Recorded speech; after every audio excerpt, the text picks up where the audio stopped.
victory is not nearly as great without the struggle. I am Jonathan Yates with the Culture of Sport, and we're going to talk about the mental preparation today that goes into making a champion. With the first episode of Wine, Women's Sports, and Song, where we take women who are leaders in both academics and athletics to talk about sports issues of the day. With us today are Dr. Caroline Silby, a leading sports psychologist, and Dr. Patricia Thomas, the athletic director from the University of the District of Columbia. And here at Olney Winery, Lori is going to tell us a little bit about where we are today and the tasting in front of us before we start the show. Sure. We are the Olney Winery. We're considered an urban micro winery, which means we make all our own wines. We don't grow our own grapes. We source our grapes in from around the world. We have some from Chile. We have some from New Zealand.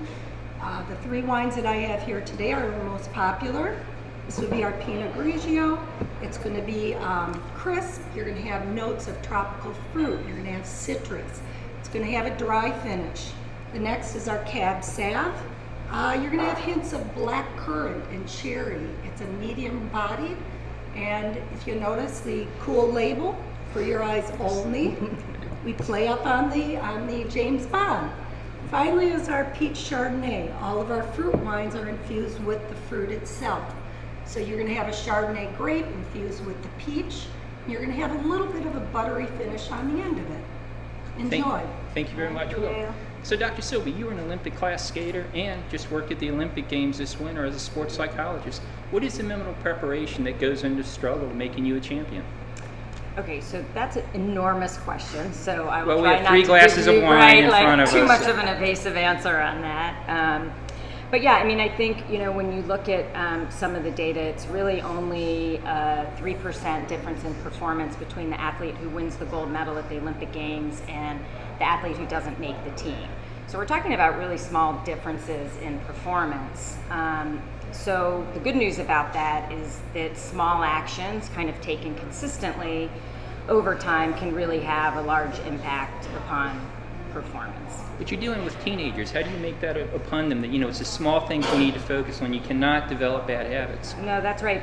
But it's interesting because when you ask even very young, athletes that are at a high level, and I'll very often ask, how much of your sport performance do you think is affected or impacted by your attitude and how you approach, your performance or your game? And typically athletes will tell you anywhere from 70 to like 100% of what they do out on the court or the field or the ice is impacted by how they think about it and how they see themselves and how they see the competitive situation.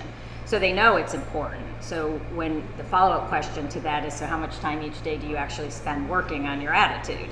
And now they laugh because the numbers and the percentages go way down to 0.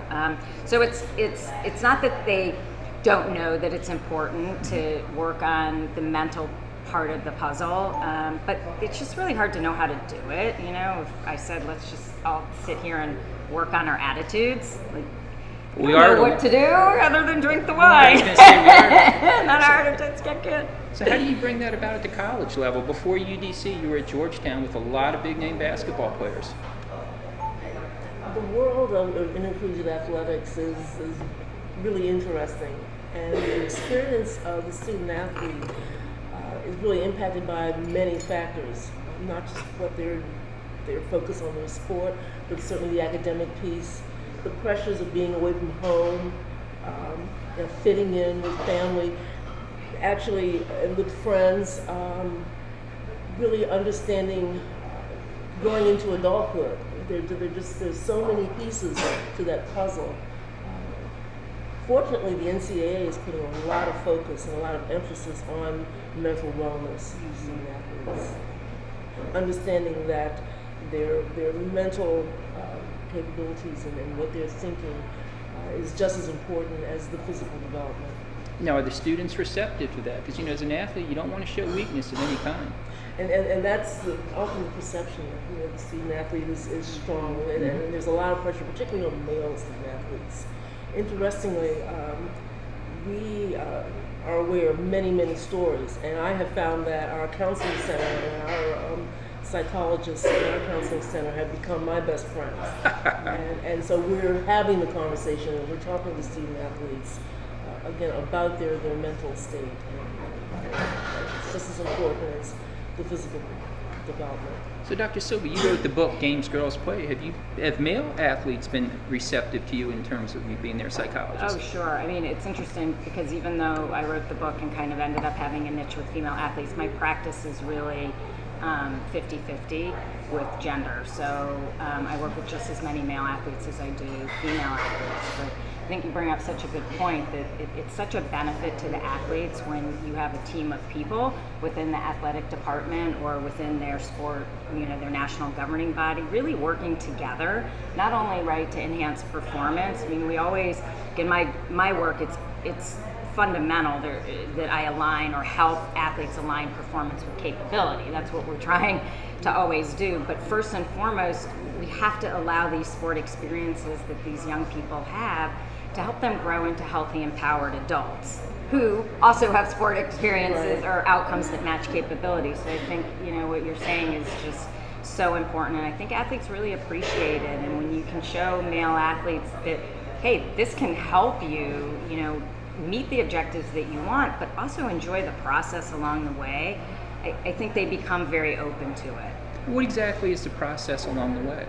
Well, so, I think there's a lot of different mental skills that athletes obviously start to develop and lessons that they learn that they're going to, kind of play forward in their life. And sometimes those lessons are slightly different, whether you're playing a team sport or an individual sport. But I think, no matter how you look at it, athletics at an elite level requires so much repetition, but we can't know with certainty what every athlete and team is going to be thinking and feeling in every situation. And so you have to help empower athletes to get really good at being able to see what's in front of them with clarity and choose effective responses in navigating that, whether that's on the field and dealing with nervousness about a certain game or worry about playing time, or whether it's roommate problems or homesickness or any of the other environmental factors that we know young people struggle with, and appropriately so.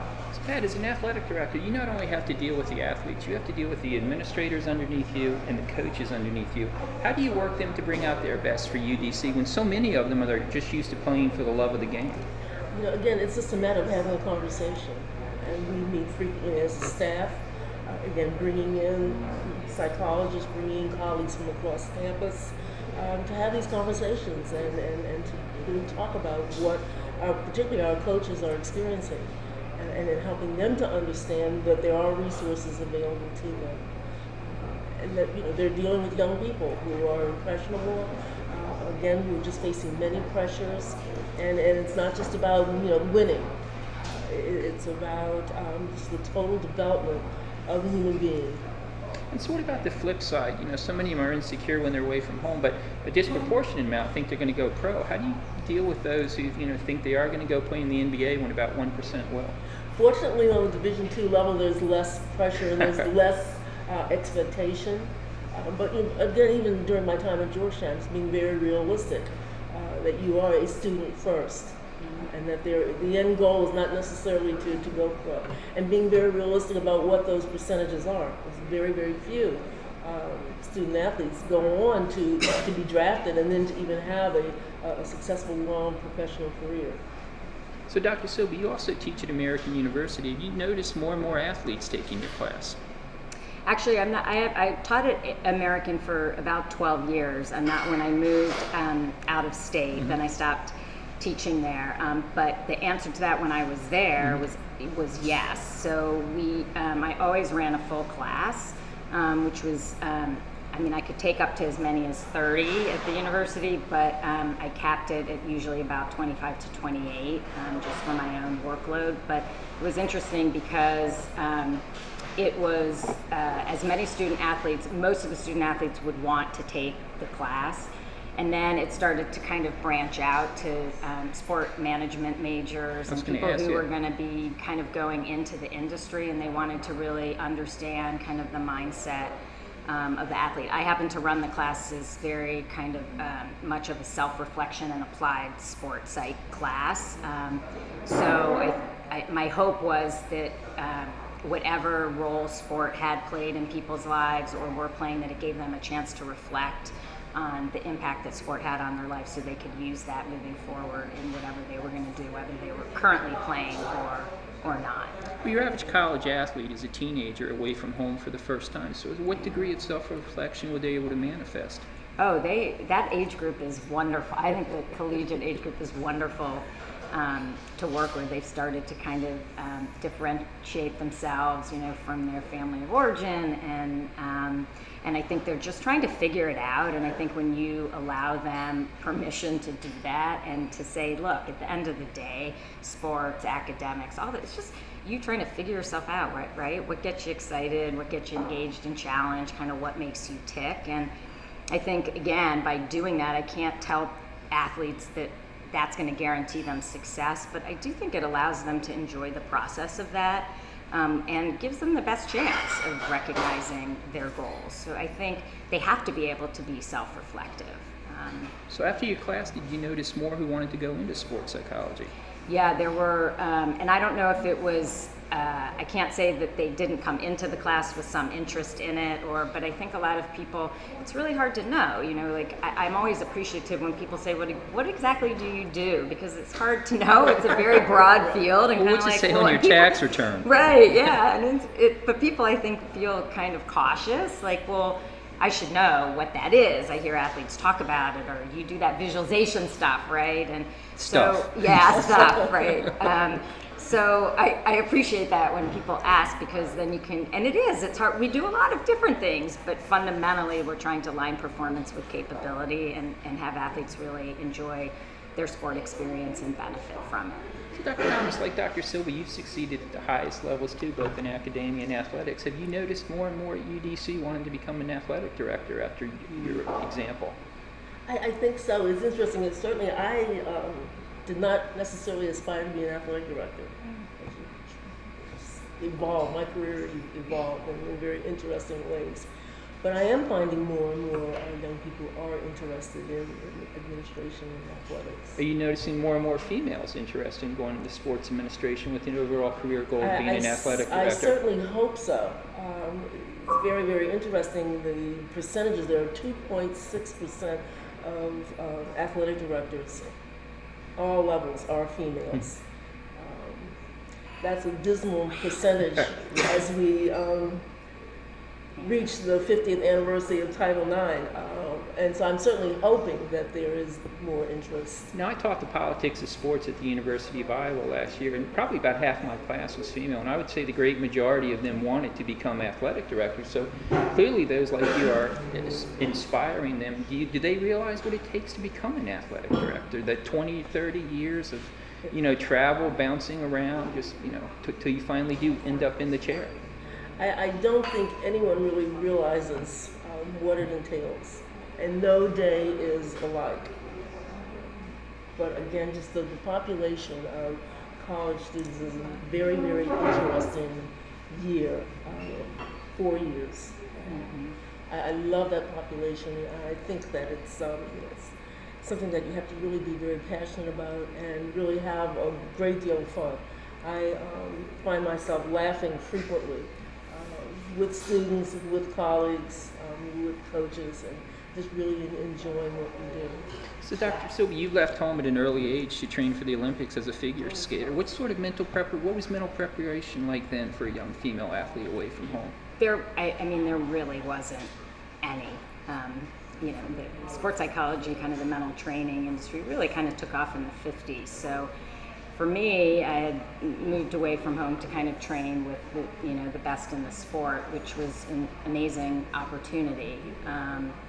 And it hadn't been that much. You mentioned Title IX. It hadn't been that many years prior to that, right? Where doctors were saying your uterus would drop if you play sports. So it was kind of a stretch that I was moving away from home. Although it was figure skating, so it wasn't. And it you was have still had a very two children, feminine sport. so you did disprove that. Right, exactly. There you go. There you go.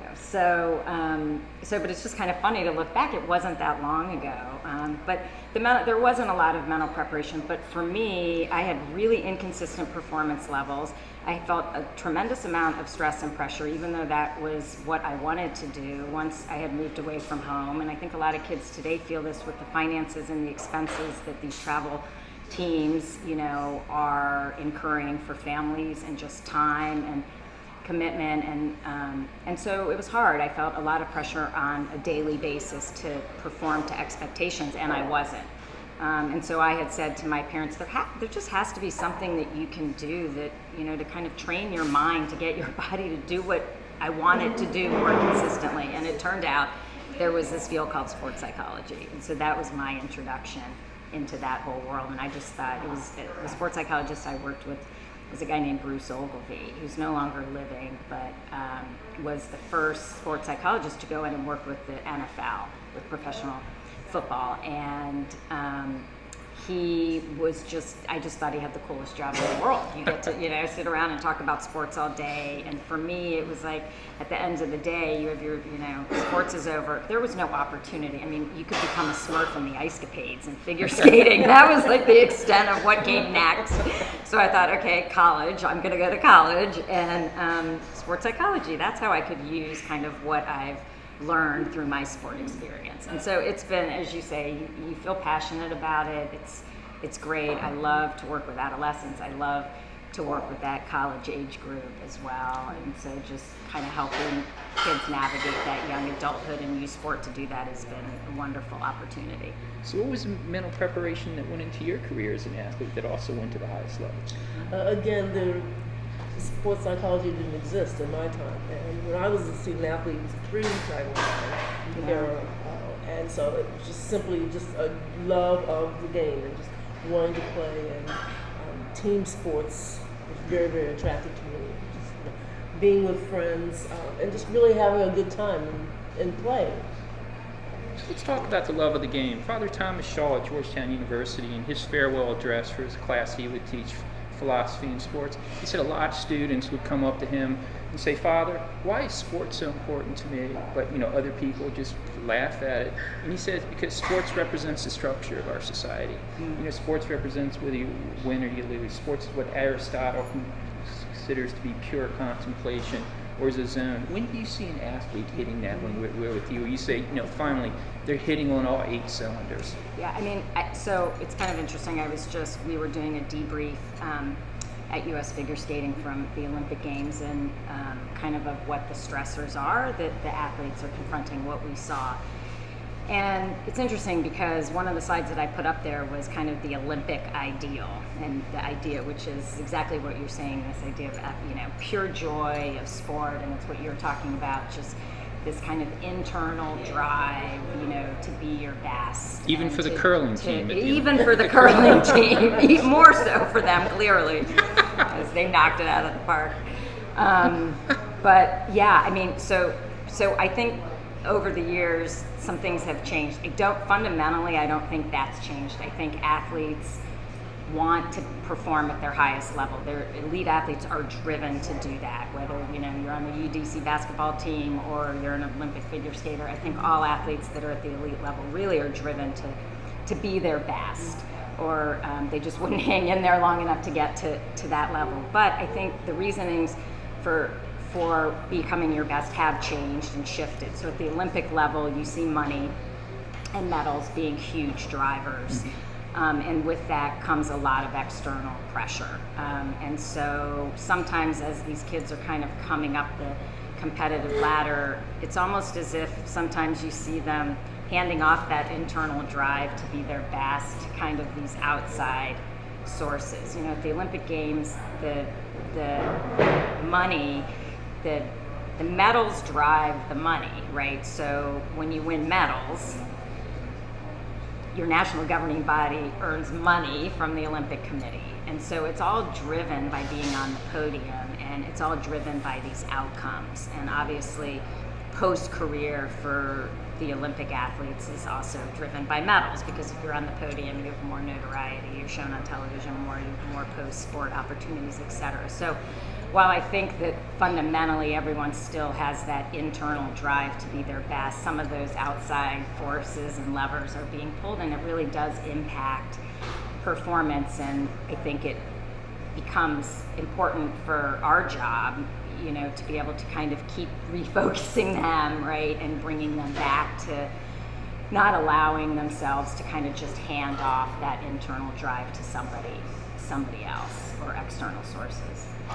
So this time you were talking about how important humor is at your school, how much you guys like to laugh every day. I read an article in the New York Times about the Norwegian Olympic team, and they attributed their disproportionate success to the fact that they used to have joke days and would constantly tell jokes. I mean, how important is it at UDC that you find humor in the situations which are very tense at all schools? It's extremely important. You know, again, the idea that there's a lot of pressure to be successful, to excel academically, to excel athletically. There is pressure to be involved in the community. There's a lot of pressure because you are representing your institution. You're representing your families. You're representing yourselves. And so all those internal pressures give way to the need to, again, relax and enjoy and have fun. And is this able to work with athletes of all sports? I mean, do you find the men's basketball players, are they able to laugh as much as the others with, you know, the less competitive teams? Oh, absolutely, absolutely. All of our student athletes appreciate humor and seek humor. I have cartoons on the walls, you know, and So Dr. Sylvia, I remember the last time you were on my show, we were talking about how, you know, you were sort of trained to focus on, you know, certain sports and stuff like that. And if it needed, you could have stepped in for the curling team or the hockey team or anything like that. How do you develop a specialty for sports? Because you were an Olympic level figure skater, or is that what led to it naturally? Or could you also segue into others? For my business, you mean? Yes. For in sport? Oh, yeah. So Overall, yes. Yeah. So I cover all sports, including I've done some go-kart racing, which I found out is it's an actual thing. Oh, I just did three Yeah. esports interviews. Oh, okay, so, there you go. know, That I have not done. I can top that. Yeah, chess. So I think it's very transferable. I mean, even, you know, many of the skills that we teach, I don't do a lot of this work, but a lot of my colleagues have gone into business environments, so they've taken kind of the strategies used for elite level athletes, and they've transitioned it into how in business those apply. So I think personally, I love to work in sports that I do think it's an advantage to work in sports that you really understand and that you know, because you're speaking the language and you're really able to dig in sometimes in a deeper way. But I think athletes are, they very quickly, within probably I'd say the first 3 minutes of meeting you, will determine whether you have credibility or not. Do you feel that's true with you too? That, you know, you've sort of got that 3-minute window of opportunity she mentioned. Now you did play ball, so you've got that going for you. So, but do you feel you've got that 3 minutes too to sort of earn your street cred with a teenager? Absolutely. I can't agree with you more. They can size you up very, very quickly, very quickly. So now at UDC, you guys used to have one of the powerhouse basketball programs, sending Earl Jones to the pros. Yes. But you just moved into lacrosse. How has that transition been? Can you work with the lacrosse players the way you did the basketball players? Oh, absolutely. I love the sport of lacrosse, and it's been very, very exciting. We are members of the East Coast Conference, which is arguably the most competitive conference in Division II in that sport. And watching our programs grow has been extremely exciting. They're increasingly more competitive in the ECC, nationally. It's been great. So, Dr. Sylvia, how would you work with a new sports team at a college level like that? You said you've worked with go-kart racers. You said you worked with chess players. So if you were working with athletes at a major college with a new team, how would you work with them?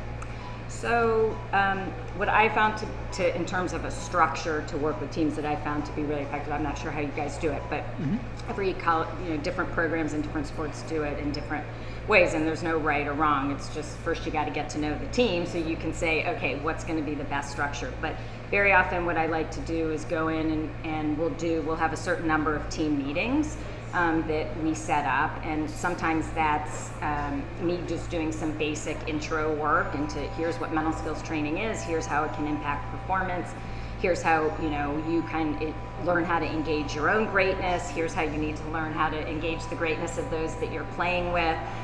Buy into the mission. So those are kind of fundamental pieces. But then along the way of working with an actual team, I also like to work with kind of key individual players. So very often you'll have the coaches kind of pick some of the key players that either they want to help become leaders within the program or are already some of those leaders, and then we do one-on-one meetings And with what those have you noticed? players. What have you noticed the coach is mostly picking? Do they go with what you think the team captains and the lead scorers, or? Yes. Well, not actually. I shouldn't say that. So yes, they do pick. Those are usually a part of it because those are the key players that really are having a big influence too. Usually, not only just physically on the floor, but emotionally as well in the locker room. But then also, you want to always have this pipeline of leaders coming through your program. So how you start to develop those leaders becomes important, and sometimes the very quiet kids can be really powerful leaders. And so also helping those kids learn how They lead to by engage example? that. Yeah, they lead by example, and knowing that, helping build that confidence, helping them. One of the things that I always do, whether it's with individual sports or when working with a team, is you're trying to help athletes connect their own actions to their positive results. And at these young ages, they have no clue.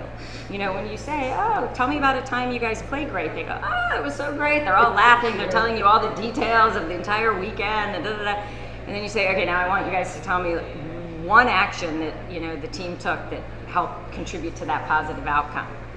The room gets silent. Everybody looks around. They have no idea. And you're like, I don't know, I don't know. So you have to help them pull that out and say, okay, wait a second, time out. There are some fundamental things that you guys are doing individually, but then that you also do as a team. Let's highlight those, because that could be that 3%. It may not be that you need to do anything differently. It may be that you need to take those strengths and those actions and keep using them, or use those strengths in situations you hadn't thought to use them. Like when you're frustrated, or like the laughter, anyone can laugh when everyone's in a good mood. What about when the team's like completely stinking it up, and when do you use some of those strengths to kind of move through, difficult moments or show resilience? So kind of fundamentally, that's one of the first things that I kind of try to dig in and do. So Dr. Thomas, when you played ball, you were a low post player. Would you want them looking for the flashy guard, scoring the 40, or the person underneath in the paint, grabbing the rebounds, setting the picks, things like that, taking the charges? Yeah, a little bit of all of that. Yeah. So how would you tell her to engage with the leaders when she came to your school? Say Dr. Silby came to your school, you wanted her to meet with your athletes. How would you step her through engaging with your leaders? Would you go through the coaches first, the administrators, or their teammates? I would definitely want the coaches to be involved in that conversation, and I would want the coaches to learn how to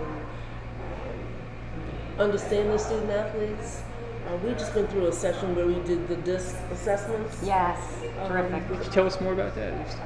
Just really, it's a personality analysis, and It allows everyone, I don't know if you found this, but what we found is that it allows everybody to talk about a topic of leadership and approach to sport using the same language. So Can you give us an example? You may be a dominant personality, or you might be, I forget what more of on the perfectionistic side of the equation. You're by the book kind of person. Yeah. And so if you know what your profile is and you know what your teammates' profiles are, you can kind of one, understand why they might react a certain way in certain situations, but you can also talk about it in those same terms. I was just reading about research done at the University of Padova in Italy and what they call emotional intelligence, which is sort of understanding yourself and where you fit into the game. And they said one of the things about emotional intelligence, sort of when to turn it on, how to pace yourself, is realizing what your teammates are capable of too, and when your teammate's going to fade and when you're not going to fade. So is that the type of thing you're talking about in that study? That's part of it, absolutely. But just understanding that individuals are different, and in particular, when you're in a team sport, we're going to be motivated differently, and we're going to be in tune to ourselves. Our emotional intelligence will emerge in different ways in different people.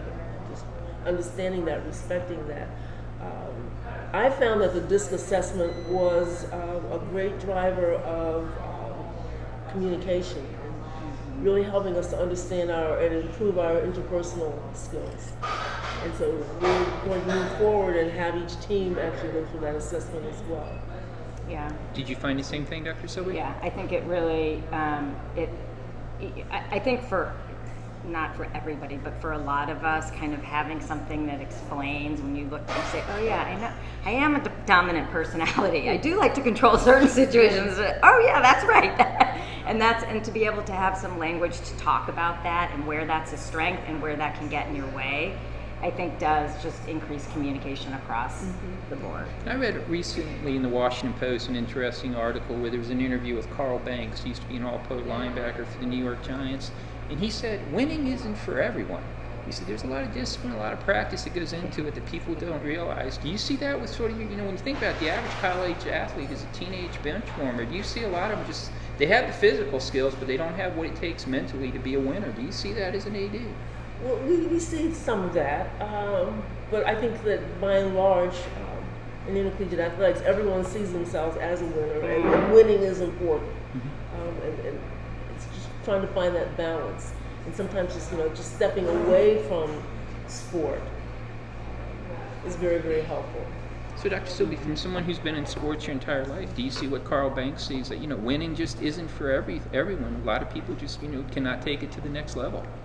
Yeah, I mean, I think that's what my role is trying to help kind of athletes figure out how do you step it up, how do you get to that next place, asking good questions, helping them make those connections, helping them use strategies. For a lot of athletes, it's the frustration of not meeting an expectation, whether that's an error in the game or a loss, and being able to really reframe that and having that resilience to kind of use that to click in and lock in to what makes them great. And as I was saying earlier, I think with team sports, there's first and foremost, everyone has to buy into the mission, and that's set by the coach, and the athletic department, and what the game plan is. Can the athletic director play a role in that, in sort of making sure they buy into that mission as set by the coach? Oh, I think so, absolutely. I think it begins with the athletic director. And how so was that? Just establishing a philosophy, again, getting everyone to buy into that philosophy, and going back to the winning piece. Winning is important. It's not the only thing. I think that's what is key. But just everyone wants to be successful. I think it's important for the athletic director then to provide the tools that will enable coaches and the student athletes to be successful. Let's stick with the athletic director topic for a second. When I interviewed Dr. Pat Kraft, the AD at Temple University, they had just hired the first full-time mental health professional in college sports. And in the interview, he said to me, they're not here to help you make the putt. They are here to sort of help you holistically, sort of the whole persona as opposed. Now, could you see the day that a sports psychologist is hired as an athletic director? We have communications executives who have been hired as athletic directors at Syracuse University, lawyers who have been hired at Notre Dame University. Could you see the day where the college world recognizes the importance of emotional intelligence and starts hiring sports psychologists as athletic directors? Absolutely. I think that a sports psychologist really understands people. Again, we're developing the whole person. We're not just talking about the physical development, physical prowess. We're talking about combining the emotional piece, the intellectual piece. So, Dr. Silby, have you seen the evolution of And sports? you have to be able to read a spreadsheet, right? To be the finances of the athletic department. You'd have to take the cut in your pay to Right. get Oh, yeah, right. Yeah. to the million that an Right, average FBS exactly, right. athletic director. But do you see sports evolving to where sports psychology could be at the top of the pyramid now in terms of those administrative capacities at the CEO level or in the chair, as they say about an athletic director? I hadn't really ever thought about it. The field is growing. I mean, when I came out of graduate school, I thought, okay, now what? Because there's no job in the newspaper. Remember, you used to open the Washington Post and say, "Where's my job?" And there's no sports psychologist listed. But now, sports, the military is kind of the number one employer right now, a sports psychologist, and so the field is just really growing. And kids coming out of graduate school have no problem kind of slotting into either private practice or into at universities or high school settings, and so it's exciting. I think it's an exciting time So I know that there were privacy requirements, but do you remember what it was like with your first client, your first patient as a sports psychologist? Oh yeah, I remember very distinctly. I had somebody called me up. It's somebody who I was actually still in graduate school. I was only in my master's program.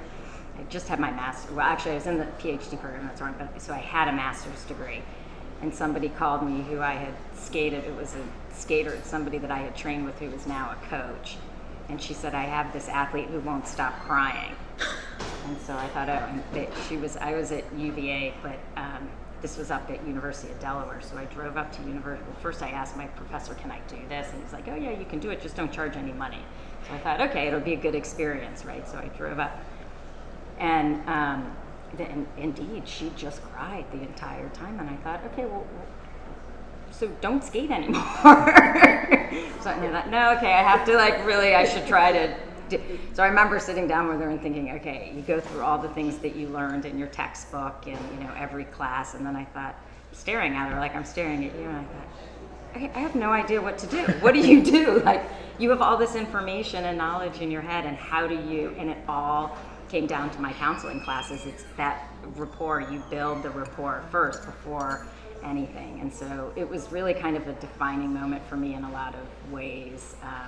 In just terms of learning, sometimes you just have to jump into things and figure it out, right? And I figured it out, and she did stop crying, and so then that was kind of the start of my business, to be honest, because Well, it's people easy to thought get it was business me. when you I don't think charge it was anything. me, but there were a lot of other things that were going on that we were able to solve for, and so the crying did stop, and so yeah, in those moments, and sometimes it doesn't work like that. You sometimes have no impact what it looks like you do, or vice versa. They think that you were the reason for the bad performance, and so you kind of get both sides of it. But So that's from the sell side. Do you remember what it was like for you from the buy side when the first time you dealt with sports psychology or mental preparation as an athlete?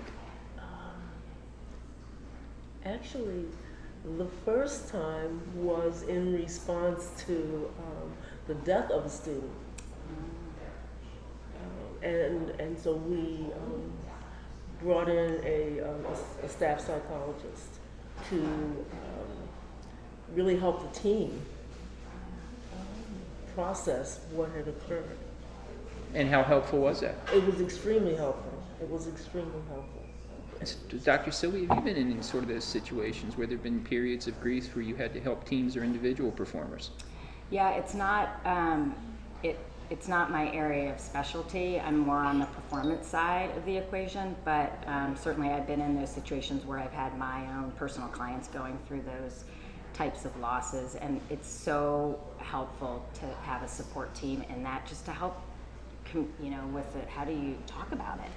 None of us know how to talk about that kind of significant loss, and how do you talk to young people about that, and what do you say and what do you not say? And so everybody's uncomfortable around that because nobody wants to say or do the wrong thing, and so to have somebody to help you kind of navigate that and guide, I think just helps everybody relax into that, to be helpful to the individuals that are impacted so significantly. And what's even more prevalent is helping the student athlete deal with injury, overcome injury, and it could be a career-ending injury or... Hey, so what is that like? I mean, both from you having played, coach, and at the administrative level, what's that been like to help those? It's very, very difficult. And again, I just think just recognizing that the student is vulnerable, and that something has been taken away, and it could be for a very long period of time or even a short period of time. They often feel isolated from their team when they're not able to participate.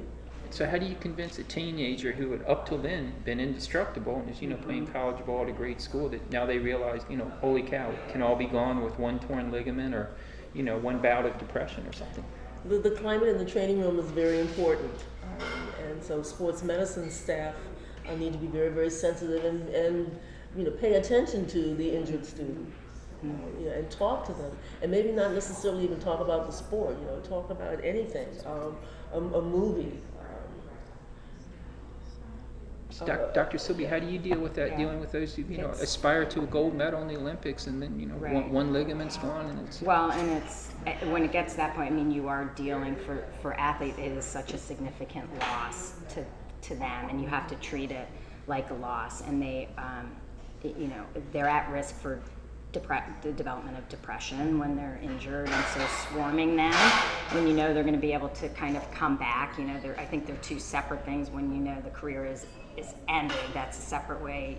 There's kind of a process you have to go through, but when they're injured and they're going to be coming back, swarming them with that assistance, the athletic trainers are key, because they're in there, they're spending time with them, they have all the information. Yes. They're How much the do you work conduit with to the them? coaches, to the athletic department. I mean, How much do you coordinate your athletes with them? I feel like we've had the most success when teams of us come together. So for instance, with U.S. figure skating, we have a camp at the end of the summer before all the team goes out, where you see kind of the international competitions where they're on television. Before they go out, we have a very comprehensive camp, and sports medicine is a huge part of that. And the trainers, the docs, the sports psych, the nutrition, we meet about every athlete. I mean, they're completely evaluated, and we're trying to, get in there and prevent injuries from happening and prevent psychological issues from impacting performance. So prevention is key in that, but when you can get all those heads together in a room and be able to kind of assist an athlete to move through a difficult time, it's incredibly impactful, I think. You have to be careful not to handhold too much, because the athlete has to do it and they have to have independence. But So how do you get this team approach to work at UDC with the athletes? That's a very good question. It's a team effort.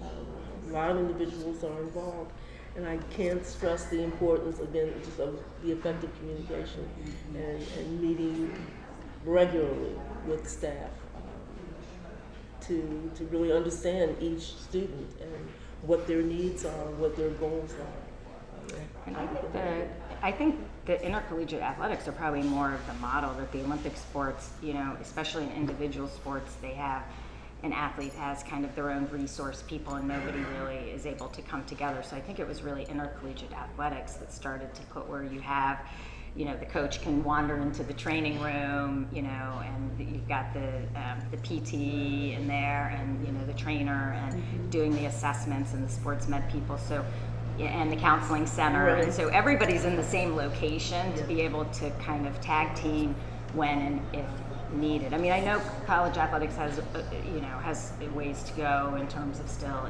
interventions with eating disorders and things like that. We all need to figure that out, how to do all of that properly, to the benefit of athletes. But I think intercollegiate athletics was a real model for that. Have you found that to be true from your experience as a player? Absolutely. And one of the projects that I'm really very excited about, we are going to implement what's called Let's Talk, where a member of our counseling center or a student in training will be present in the athletic department, designated days and times during the week, so students can just feel free to drop in and begin that conversation. That's great. So let's finish it. We've been talking about international athletes, the Olympics, University of Padova in Italy study. As we speak right now, there are millions of parents around the world spending billions of dollars on their children in hopes they can get a college scholarship to go to school in the United States.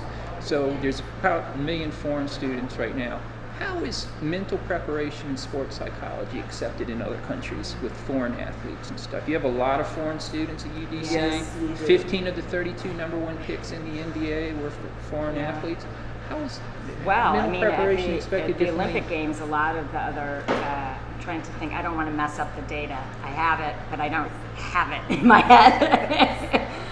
So I can't give you the exact number, but I think curling had the most sports psychologists. I do. Your work was obvious. Think, at least on my list, that Your they work knew was that they obvious. knew of. It was curling, and from all different countries. So do other cultures accept mental preparation, yes, emotional intelligence? Yes, yeah. But I also think across all sports you have, especially with young athletes, they always talk about the triangle, the athlete, the coach, the parent, when you're not at the collegiate level. And so you also have to be very sensitive to cultural differences and how parents raise children and how different cultures view sport and achievement. It can be very different across cultures. So I think we all have to be aware and to be sensitive about that. But there's certain families that say no. you know, or certain coaches that say, yeah, we don't need that involvement. But I think, again, when you come in and you have good communication and you work as a team and everybody's working towards the same goal, you know, yeah, you can't be a sports psychologist and come in and let the kids all complain about the coach. Like, that's not good, you know, that's not helpful. So I think you have to know your role, you have to know your boundaries, but I see it opening up, at least at the Olympic level. So do you see the foreign students buying into the Let's Talk program and the other things from American culture? Absolutely. And did you see the same thing at Georgetown when you were there at the D1 level? We did, and we worked very, very closely with two psychologists, Dr. Paul Steinberg and Dr. Wayne Hurd. Both had a lot of experience in sports psychology as well, as we worked very, very closely with them with monthly staff development meetings, educating the coaches, helping the coaches understand and know what to look for in terms of changes in behavior, general personality changes with our student athletes. So what are the changes you've seen take place since your books first came out? Well, it's an interesting question. I think a lot of things are still similar. Since the book came out, Games Girls Play, in 2000. But, I'd say the intensity and the level of play that girls can, and the level of competition they can get to now at very young ages is one thing. And then the other thing is the early specialization. There was always early specialization in certain sports where if your body changed, you needed to kind of get the skills before your body changed, like gymnastics and figure skating. But now pretty much all sports are early specialization at the youth level. You know, they say that you shouldn't specialize until you're 15 and in high school, but it's really not happening. We all know. So what led you to write the second book? So the second book is a project that I love. This is with the American Girl Doll Company, and I do some consulting work for them. And they had a sports book called Good Sports years ago and decided to do an update. Well, we actually did an update. I don't remember when the update came out, Sports Secrets and Spirit Stuff, and now this is the second update, and this is one of the Smart Girl guides to sport and fitness. And they just do a tremendous job. American Girl Company really believes that sport can impact and empower young women in whatever they choose to do. And so this is really a book about kind of using sport to be your best self that So you can be. would they be useful reading for athletes at the college level? Well, Games Girls Play was geared towards parents, but I think athletes certainly can get something from it. I'm not going to tell them not to read it. What about Netflix? Yeah, right. The Wait for the sports- Netflix, Right, okay. exactly. The sports fitness book is great but it's geared to 8 to 12-year-old girls, so it's a much younger demographic. Well, I thank both of you for your time today. Thank you very much for coming Thank for you. the first episode.